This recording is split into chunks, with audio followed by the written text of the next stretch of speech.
A Democratic socialist has officially been elected mayor of New York City. 没错咯, the world capital of capitalism is now run by someone who hates it in their bones.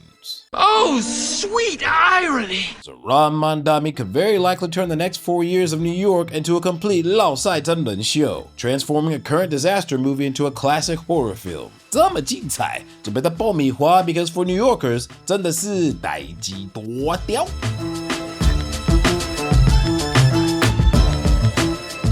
OK， 首先我要把一件事情说得很清楚，我完全没有住过纽约。但是我去过很多次啊。And real talk, at the beginning, I actually liked a lot of Mamdani's policies. And then I started digging deeper and doing some research, and I realized that this fool might turn New York into a complete and utter disaster. New Yorkers might be in some really deep shit. You can raise your hand if you are already a DSA member. Okay. And now, can you raise your hand if you are not yet a DSA member? Wow. That's amazing. That is truly amazing. I am so excited to be here today, and I want to really talk to you about my journey with DSA, with this organization, and how I came to become a member of this organization and came to this point where I'm standing in front of all of you. From left-wing threads to right-wing X, everyone keeps calling this guy a communist. Wrong. That is. But fun fact, he's actually a socialist. And as one of the main members of the Democratic Socialists of America, Mamdani's policies from health care to rent freezes to free buses to child subsidies have all been in our good old country of Taiwan for a long minute. The last time I checked, we ain't no communists. So those goobers on Fox News and the internet are way, way off. But regardless of whether or not he is or isn't, that will not affect the fact that he could be a huge fucking disaster. My name's Zohran Mamdani, and I'm running for mayor of New York City. Eric Adams has raised the rent 9%. That's the most since a Republican was in City Hall. You know, the last Republican. As mayor, I'll freeze the rent every year that I'm in office. That's a guarantee. Fun fact, over the past 5 years in New York, rent has increased by 35%. This is free market rent, a complete 老赛 show. Now, New York has another thing known as rent-stabilized housing, approximately 1 million units. And these are relatively older properties, and the New York City government has the power to control the rent increases for these units. Mamdani's slogan, freeze the rent, is actually only referring to those 1 million units, which account for about 40% of rental housing in New York City. Now, you might think that rent-stabilized housing is meant to help those with less money, right? Julian Acosta and his partner Zena have been struggling to find an affordable place to live in New York. But there are fewer apartments on the market than ever before. Any good apartment that we sold, there is a line of 20, 30, 40, 50 people already applying as well. Julian, who works as an acupuncture assistant, never gets picked. I tried to go to several places that we could afford, and the landlord said the same thing. They're looking for the highest income, for the software engineer that makes 6-figure salaries. Advocates for rent regulation say these laws are necessary to protect the poor and working class. But there's no income limit for living in a rent-regulated apartment. And in practice, the wealthy and privileged often get the best deals. Hi, I'm a software engineer, and you guys are currently in my rent-stabilized apartment. It's the golden apartment. Because the apartment is rent-regulated, Tyler pays only $1,900 a month, which is less than half the market rate.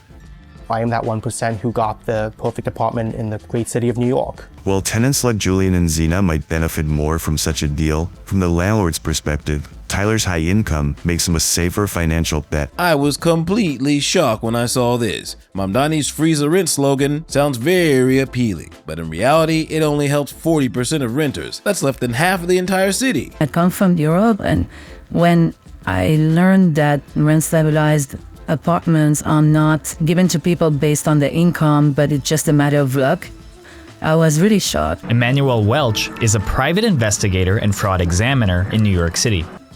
Even in France, they don't have laws that are like this. It's the wealthiest tenants who maybe live full-time in Miami or in the Hamptons. We had a case of a man who was living in Pennsylvania in a beautiful house, but he would keep his apartment rent-controlled near Yankee Stadium so that he could go to the games and not pay for a hotel. It's a very New York situation where having a rent-stabilized apartment is perceived as an asset. Rent-regulated tenants lucky enough to reside on Manhattan's Upper West Side enjoy some of the steepest discounts in the city. Mamdani's rent freeze policy doesn't help those who truly need it, and it is very likely to put those in need into greater trouble. Rents are artificially high because you've taken all these other units off the market. Rent control leads to misallocation of units. Middle-income couples who come to New York with a kid hoping to find a future in the city are priced out because there's somebody who's using the unit as a pied-à-terre. If you did raise a family in a big apartment, and now your children are grown, you don't need a 3-bedroom apartment anymore, but, where are you going to go, right? So there's a mismatch of housing to the occupants, too, because of rent stabilization. It really distorts the market. You don't want to screw up markets. Every time we try to turn off the price mechanism, there's going to be a strange way in which people are going to try and work around it. And you can't just keep on whack-a-moling because all sorts of strange and awful things happen. Rent regulation has caused all sorts of strange and awful things in New York's real estate market since it was first imposed over a century ago. The most tragic case dates to the 1970s, when rent control was one of a handful of policies that caused the annihilation of the South Bronx. As economist Assar Lindbeck famously put it, rent control appears to be the most efficient technique presently known to destroy a city, except for bombing. Some landlords torched their buildings to collect the insurance money because their rent rolls weren't enough to cover their expenses. So Mamdani's rallying cry for a rent freeze has led a lot of New Yorkers to believe that he is going to solve New York's treacherous rent problem. But here's the thing. This issue actually only affects about 40% of New Yorkers, a 40% that already pays well below market rate. And although rent might get frozen, inflation will keep on rising. And when rent cannot keep up the pace with annually increasing costs of property maintenance, more landlords may choose to simply start renting out their properties, resulting in even fewer available rental units in New York City's housing market. And the result will be a catchy slogan that has deceived a lot of New Yorkers who haven't fully considered the real-world consequences. And this is only one instance of Mamdani not fully considering the real-world implications of what he is doing. One thing that I've been struck by is how the city, under Mayor Adams' leadership, has simply refused to issue the permits that are now required by law, to the extent that we have 4,000 or 5,000 person waiting lists where a vendor will pay an intermediary who just happens to be a vendor who got lucky 20, 30 years ago, $20,000 for the right to sell chicken and rice.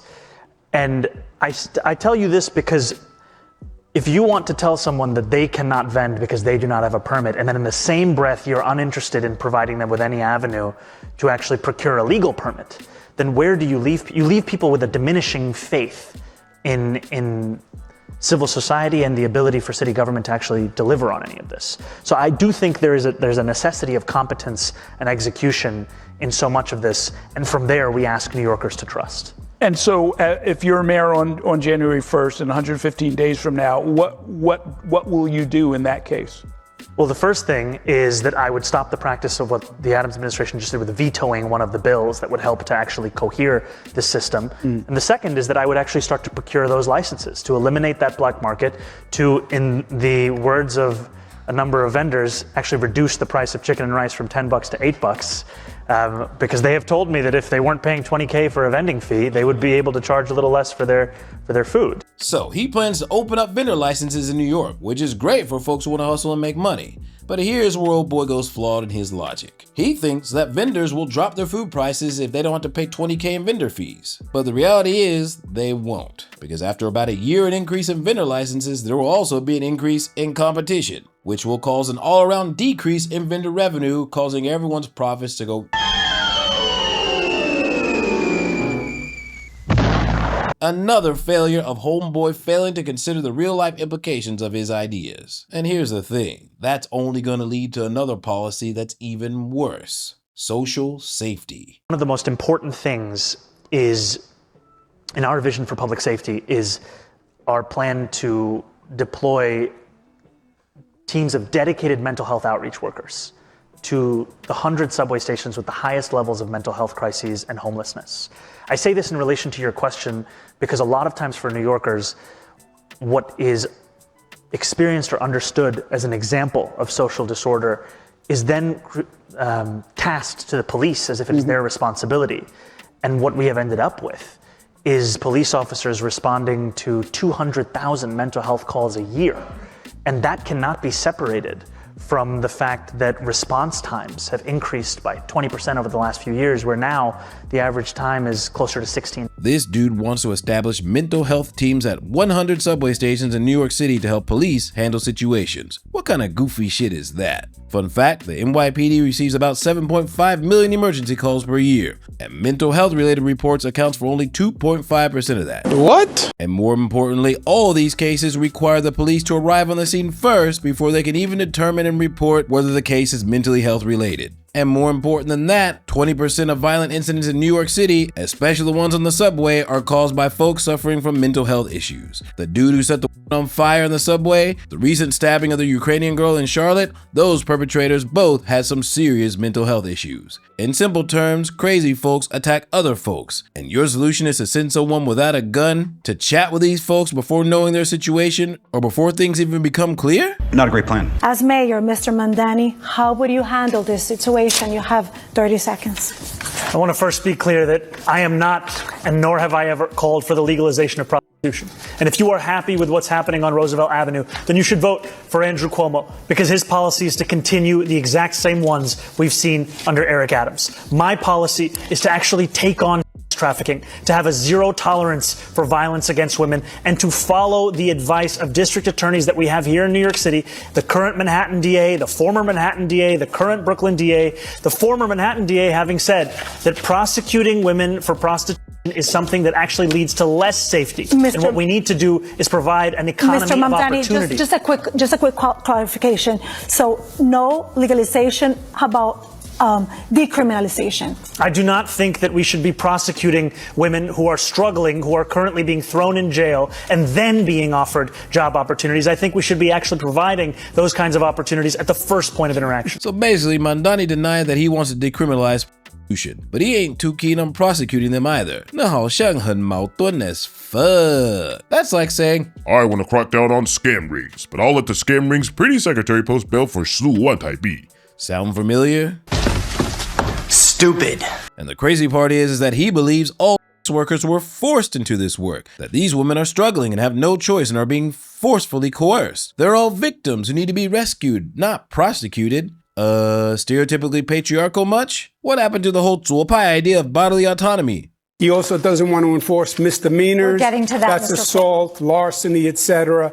That would be terrible. We're going to have time to address that. I want to be very clear. Not only have I never called for the legalization of prostitution, I'm not calling for that today either, and I also have never said anything about not enforcing misdemeanors. This is just yet another figment of Andrew Cuomo's imagination. The DSA, which you give your part of your salary to, that's their position: abolish jails, no new carceral facilities, don't enforce misdemeanors, and you're on the bill in Albany as a sponsor to decriminalize prostitution.